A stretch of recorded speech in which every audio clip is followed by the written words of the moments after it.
welcome once again to our English corner here from the Kufa, the Kulturfabrik in Hoyerswerda. I'm Philip Campbell, all the way from Ireland, and somewhere we have my American friend. Ah, there he is. Chris Spencer from the USA. Hello. Hi, Chris. How are you? Well, I'm well. I can't give you the traditional German greeting, the handshake. No handshake. No handshake, yeah, because of our corona crisis, which poses the question, how are German people surviving? Like in Britain, they can't survive without toilet roll, don't know why. Ireland, in America too. Yeah, America do. Ireland, they have their beer crisis, the off licenses are all closed. But the German people, how are they surviving? We probably need a German person to ask, how are they surviving without the 1,000 daily handshakes? Without a handshake? It's a part of the national identity, I think, to give a handshake. Yeah. It's one of my biggest surprises when I came to Germany. That was one of the first cultural differences I learned. We do handshakes in America, also, but not always, not every time you meet somebody, and not when you see friends and family. We do them too when at a formal setting, of course, or when you haven't seen someone for a long time. But you imagine going into a room, like you go into a room in Ireland, you go, hello everyone, and in Germany you go, hello Peter, Sylvie, you go around, it doesn't matter how many people there, you go around the whole room. Yeah. And then you do it again when you leave. Yeah. So you have to stay for longer than 5 minutes.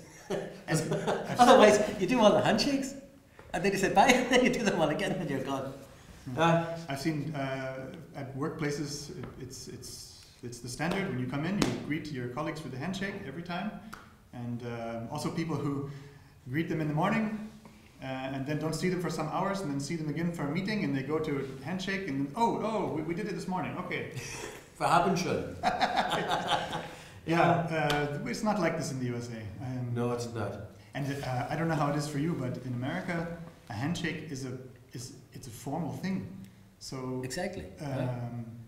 It's yes, okay, you're making physical contact, not possible at the moment. Making physical contact, so there's a little bit of a bit more of a personal connection, but it's more of a distant connection in America.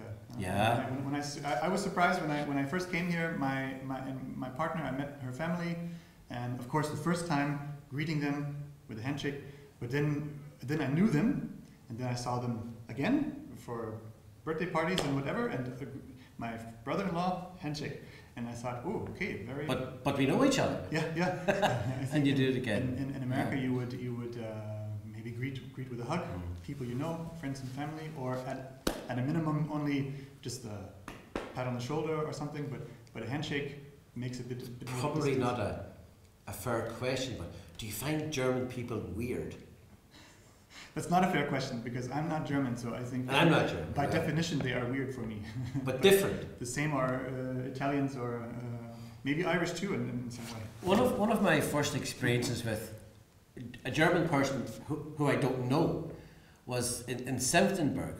There's a little shop in Senftenberg beside the train station where you can buy coffees and newspapers and some bread and whatnot. And I went in to get a coffee for a train journey to Schönefeld Airport. And I walked in and I was halfway between the door and the counter, and I was the only one in the shop. And she screamed at me, and I couldn't remember the exact words, but it was German for close the fucking door. Yeah? And I looked around to see who she was talking to. And she pointed again, the door. And I went, and it was winter, it was cold. So I went and I closed the door. I said, jeez, I can't believe she spoke to me. And I was afraid. I was afraid to go up to her. I thought, she's going to kill me. Yeah? And I went up to the counter like 30 seconds later, and she was so friendly. This is the German directness. Yeah. I thought, is this the same woman who just 30 seconds ago screamed at me across the room? It was just because I left the door open. Yeah. I think it was something like, are you born in a field? Yeah. But I think this is an example of also cultural difference. It's perfectly normal and perfectly acceptable just to be very clear and direct in talking to people, and it's not personal. And it's such a thing from if that happened to you in Ireland or in America, you would think this person is screaming at me. and it doesn't come the same way, come over the same way. I was cycling a few weeks ago past the zoo. Mm-hmm. The little footpath goes round past the zoo, and you know you're supposed to walk on the right, drive on the right, and cycle on the right. Mm-hmm. I was on the left. It's just a footpath. There was no one else about. It's on the left, and then a bicycle came in my direction, and I went, "Oh, well, there's lots of room." And as he got close, he looked at me and went, "On the right." I had to laugh. I just laughed at him. Be on the right. He had loads of room to just cycle past and go about his business, but no, I was on the wrong side, on the right. And I went, yes, it's the rules. It's the rules. It's the rules. It's the rules. Yeah. Order. German people love rules. We love rules too, but we love breaking them. That's our fun with rules. Rules are meant to be broken. And what about the language? Did it take you a long time to get your head around and your tongue around the German words? Oh, I'm still trying. Yeah, oh, but you're much far ahead than I am. Yeah, maybe, but it's definitely not the easiest language to learn.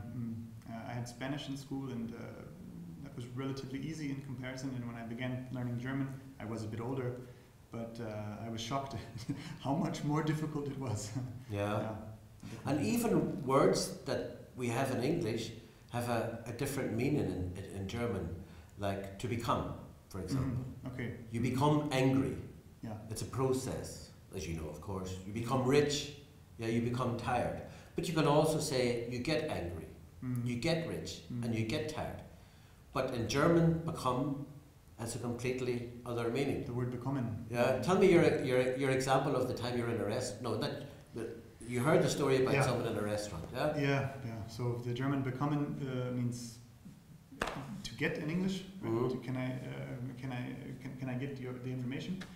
But of course, the English word become is the German werden. So you have a complete misunderstanding. So my example I told you before. Somebody told me they were traveling in the USA on vacation, on holiday, or it's in America, so it's vacation.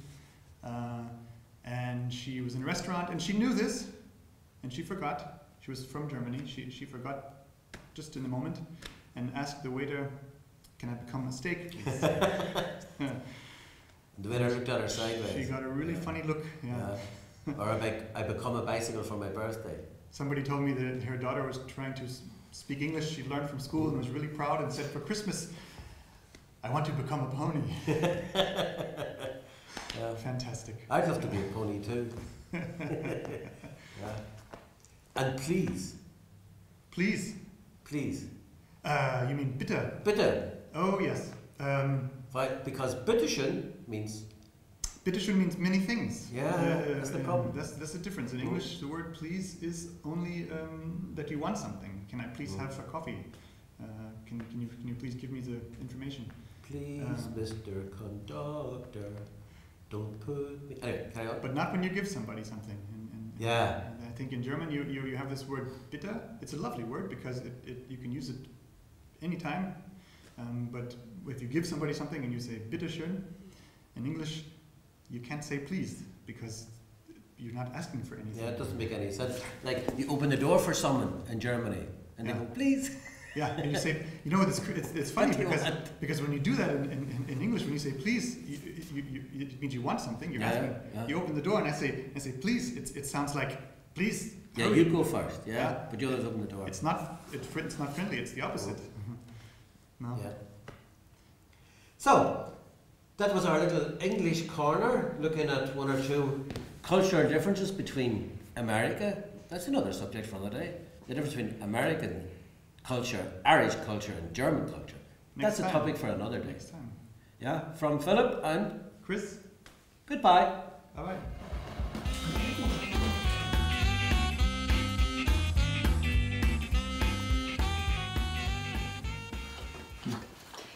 Das habe ich heute gefunden beim Aufräumen eines Schubfaches. Ich habe mir gedacht, das passt. Hallo ihr Lieben, sonst lese ich eigentlich nur meinen Mann vor, aber heute kriegt ihr auch ein kleines Gedicht, und zwar mein Lieblingsgedicht von Strittmatter, Werte.